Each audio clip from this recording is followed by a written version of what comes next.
Remember when Donald Trump said the UFC's White House event would have 8 or 9 championship fights and be the biggest card in history?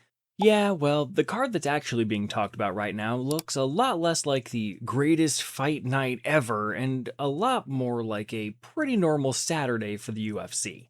When the announcement first dropped, fans immediately started imagining how insane this could be.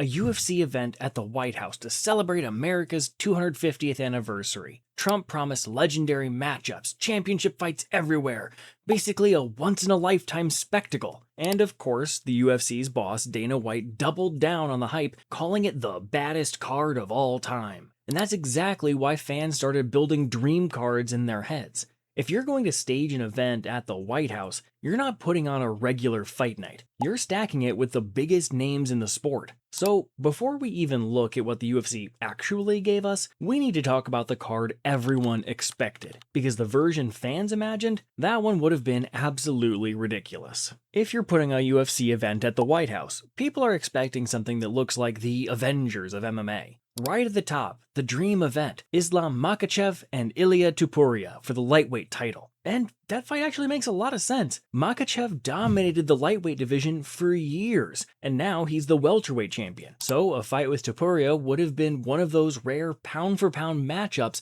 where two of the best fighters on the planet collide. But that fight never materialized, and Topuria actually addressed it himself. He posted a pretty fiery message online saying Makhachev pulled out with an injury, claiming the White House fight was already in the works and that he accepted the matchup immediately when the UFC brought it up. According to Topuria, the event announcement was supposed to happen the next day, and when he woke up, the fight was gone, and suddenly, Justin Gaethje was the replacement. And the co-main people kept putting together was even crazier. Alex Pereira versus John Jones. And if you follow MMA, you already know why that fight gets people excited. Pereira somehow turned moving up weight classes into a hobby, and Jones is, well, Jones, the guy who's been considered the greatest fighter in the sport for more than a decade. Put those two in a cage at the White House, and the entire MMA world would stop what it's doing. You had Sean O'Malley versus Corey Sandhagen, which would basically be 25 minutes of ridiculous striking exchanges. Then a rematch between Charles Oliveira and Arman Tsarukyan,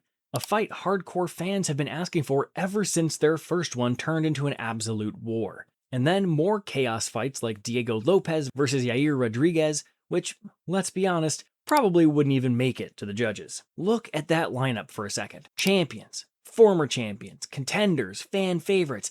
Basically the kind of card you'd expect if the UFC really wanted to prove this was the biggest event they've ever done. And compared to what fans imagined, the real card ended up looking a little different. Now, to be fair, this isn't a bad lineup at all. What we actually got is 2 title fights at the top of the card, and a main card filled with solid names. You've got fighters like Michael Chandler taking on Brazilian prospect Mauricio Rufy, and rising middleweight star Bo Nickal facing Kyle Daukaus. Those are good fights, the kind of matchups that would normally make for a really strong pay-per-view. So let's go through the lineup and break down what the UFC actually put together for this event. The main event is Ilia Topuria versus Justin Gaethje for the lightweight belt. And look, this fight is guaranteed violence. Gaethje has basically built an entire career on refusing to have normal fights. Every time he steps into the cage, something insane happens. But if I'm being completely honest, I would not want to be Justin Gaethje walking into this one. Topuria right now looks like an absolute monster. The guy has been knocking out champions, talking crazy, and walking through people like he's on a mission. And then you add the fact that he's coming into this fight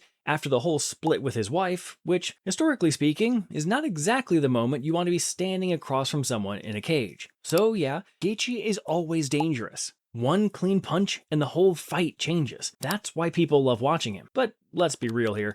Topuria is the clear favorite, and there's a very real chance this ends with another highlight reel knockout. And that's part of the problem. For something that was supposed to be the greatest card ever, fans were hoping to see something bigger at lightweight. A lot of people wanted to see Topuria against Islam Makhachev in a true pound-for-pound showdown, or even against Arman Tsarukyan, who many hardcore fans think is actually the toughest matchup in the division right now. Then there's the co-main event, Alex Pereira versus Cyril Gane, for the interim heavyweight title. Now, On paper, this is still a pretty interesting fight. Pereira moving up to heavyweight is a huge moment, and if he wins, he could technically become the UFC's first 3-division champion. That alone makes it historic, but the whole situation around this fight is messy, because the actual heavyweight champion right now is Tom Aspinall. He hasn't fought since that weird title fight with Gane that ended in a no contest after multiple eye pokes messed up his vision and forced him into surgery.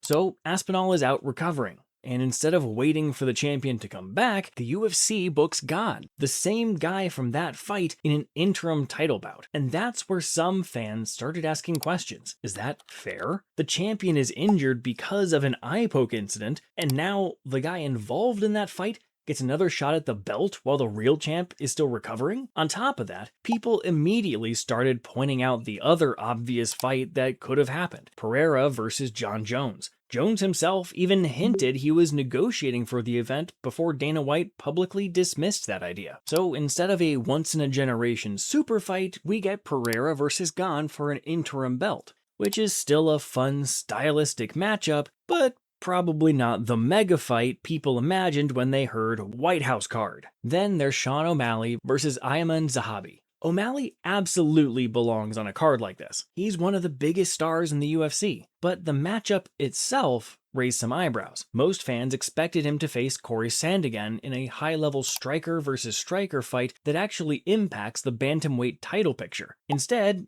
he's fighting Zahabi, who's solid, but not exactly the opponent people were dreaming about for a historic event. Then we've got Michael Chandler versus Mauricio Ruffi. And look, Chandler fights are absolute chaos. That's basically guaranteed. But after 3 years of teasing a fight with Conor McGregor, fans were hoping the UFC would finally pull the trigger on that matchup at the White House. McGregor himself even said he wanted the spot. Instead, Chandler gets Ruffi, a flashy striker and rising prospect who might honestly be a nightmare matchup for him. Next up, Bo Nickal versus Kyle Daukaus. This one feels like the most random fight on the card. Nickal is still one of the UFC's biggest prospects, but the hype around him has cooled a bit recently. And Daukaus is respected, but not exactly a huge name. It's a fine matchup, it just doesn't scream historic White House event. And finally, there's Diego Lopez versus Steve Garcia. Lopez is always exciting, and this fight makes sense in the featherweight rankings. But again,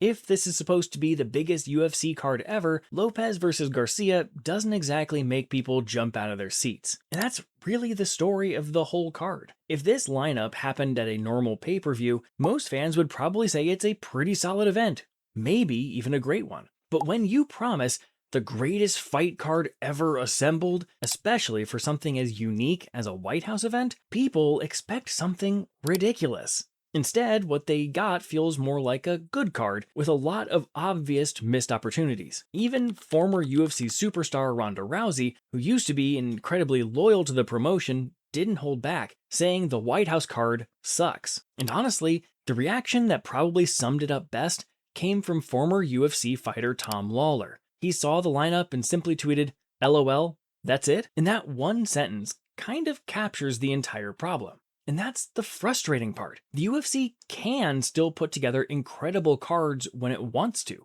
The roster is stacked with talent, but the promotion has slowly moved away from building massive, recognizable stars, the kind of fighters casual fans tune in for. Titles and rankings matter to hardcore fans, sure, but the reality is, most people watch for big names and prestige fights. Maybe the fights will still deliver, because in MMA, crazy things happen all the time. But as a spectacle, as the greatest card ever assembled, that's a lot harder to argue. But I want to hear what you think. Is this actually a solid card that fans are being too harsh on? Or did the UFC massively overhype this event? Drop your opinion in the comments. I'm curious to see where people land on this one. If you want my picks and predictions for every UFC event, plus deeper breakdowns of upcoming fights, you can join the Patreon. The link is in the description. And if you enjoy deep dives into MMA stories, controversial fight cards, and the business behind the sport, make sure you like the video and subscribe to the channel. We've got a lot more coming.